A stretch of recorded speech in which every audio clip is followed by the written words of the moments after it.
everybody, how are we? My name is Unicorn Pondu. Welcome back to another video. And Chantal uploaded another mukbang. This one is going to be fazolia, which is apparently green bean and beef stew. She did go live, and I think for very obvious reasons I'm going to skip it for today, because why would I want to sit through impersonations? And I think she even ended up drawing at some point. I didn't watch it, but no thank you. I knew the money was bad, but I did not think it was going to be that bad. But with that being said, let's see what Chantal has to say today, shall we?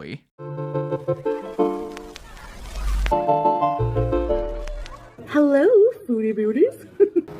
Alright, so first step in making the fazolia is I need to roast some tomatoes. Alright, Martha Stewart, thank you so much. Because I need to make a tomato sauce and I don't have any canned, so I'm going to use one of the ugly tomatoes. Sorry, ugly tomato, no offense.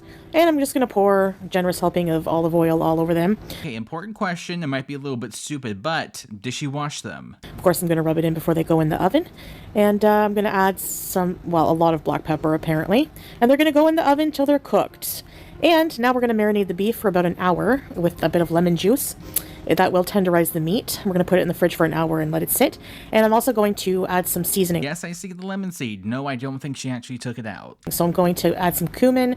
And I was right. A little bit of nutmeg. Oh, and you thought that we weren't going to be using nutmeg at some point during this recipe. And just some salt and pepper. And then I'm going to mix that all around and just cover it.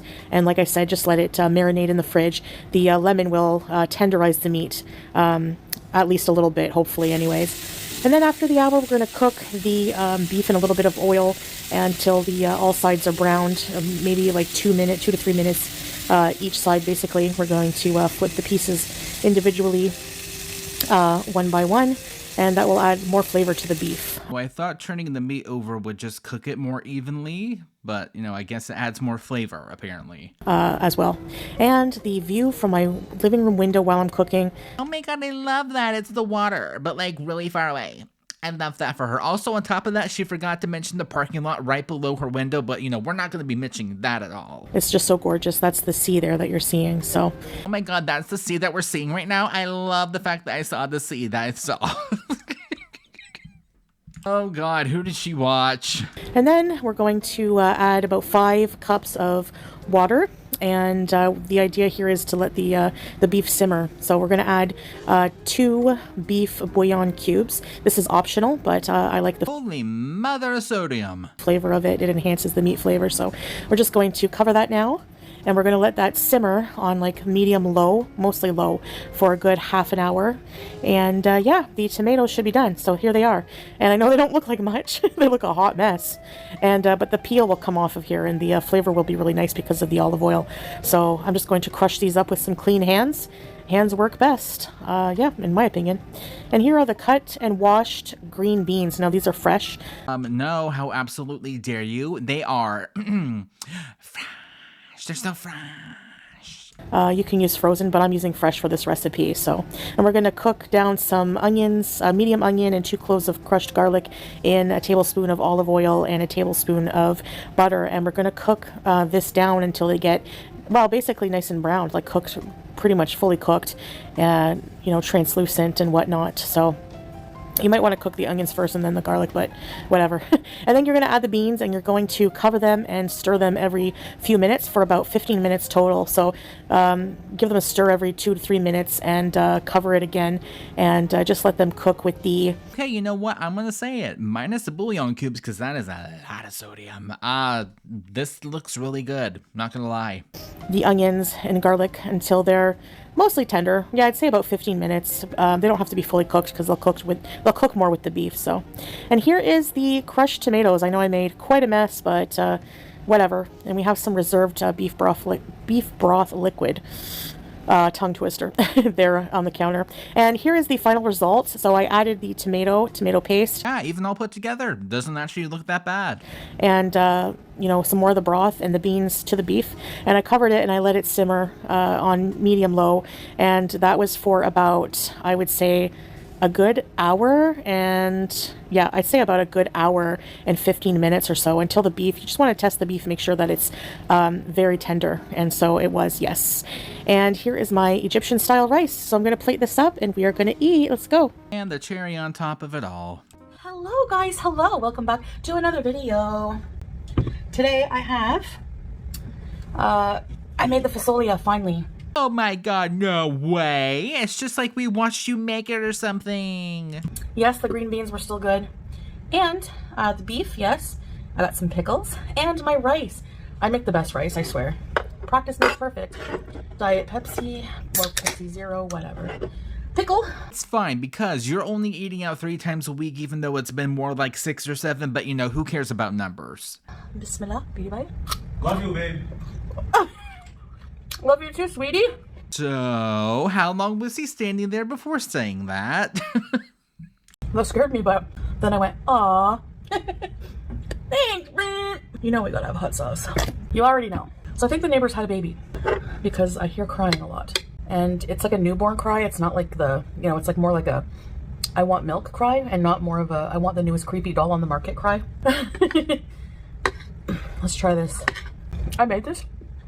Wait, there's no way. Yum. I didn't even use half the spices that most recipes call for because I don't have allspice and I don't have cinnamon anymore. I don't have those anymore. So the fresh tomatoes and the garlic. Fresh garlic and onion just adds so much flavor to any dish, I swear. The beans are soft. I made the rice with ghee. Real buttered ghee. Oh, it's so good. But yeah, no, there's a lot of crying going on. It's very faint when they're in their apartment. The walls are not thin. But when they're in the hall, I can hear it. So we're even for the crazy frog now. Keyboard at 3 a.m. Would not call that even, not even a little bit. Actually, speaking of creepy dolls, kids' toys just freak me out, especially the talking or moving ones. Even though I used to have one growing up, I had a cricket doll. The only thing I had kind of like that was a light up Pikachu when I was younger, and I really miss that. I miss that thing so much. I don't know what happened to it. And a Teddy Ruxpin. And speaking of talking dolls, I am fascinated by them, especially the ones that ran off of tape. Obsessed. I love them. Rupskin? Well, his name is Teddy Ruxpin. How absolutely dare you? And the eyelids, I think, used to move if I'm not mistaken. I don't remember. Or maybe that was a Furby. I don't know. Cannot believe I forgot about Furby. Yes, duh, I definitely had Furbies back then. And yes, I still have all of them because God help me if I ever get rid of them. Well, the cricket doll didn't kill me, so. The cricket doll had a tape deck in her bag. Remember when tapes were a thing? You probably don't. I feel so old. I'm a good decade younger than you, and yes, I grew up on VHSs, I grew up on cassettes. I also feel very old, don't worry. It's also really funny because today of all days, randomly, I found a tape player for like 15 bucks new. I'm like, oh, sure, fine, I have a few I want to listen to. Man, time flies. Now, what made me want to make this Because it's food. was Salah asked me if I knew how to make it. Because it was one of his favorite childhood meals. And I said, no, but that sounds delicious. And I'm sure as heck gonna try. And here we are, finally making it for him. And it wasn't until this point I realized like a good half of it's already gone. I'll let you guys know how we liked it. Very nice tomato sauce. The recipe called for tomato paste and also tomatoes, like crushed tomatoes. So I thought, I don't have a can of that, but I do have tomatoes. This is a really good meal. Now, you can follow any recipe you want. I'll put my recipe that I did in the pinned comments once again. You can use frozen green beans. I'd imagine you just add them. I don't know when you would add them. I don't know. Frozen green beans cooked. They're very soft. Sorry, but I was really hungry. I've been cooking and cleaning at the same time as I'm going, because I thought I'm gonna really challenge myself to clean up as I'm going, as I'm cooking. I finished using a pot, clean it right away.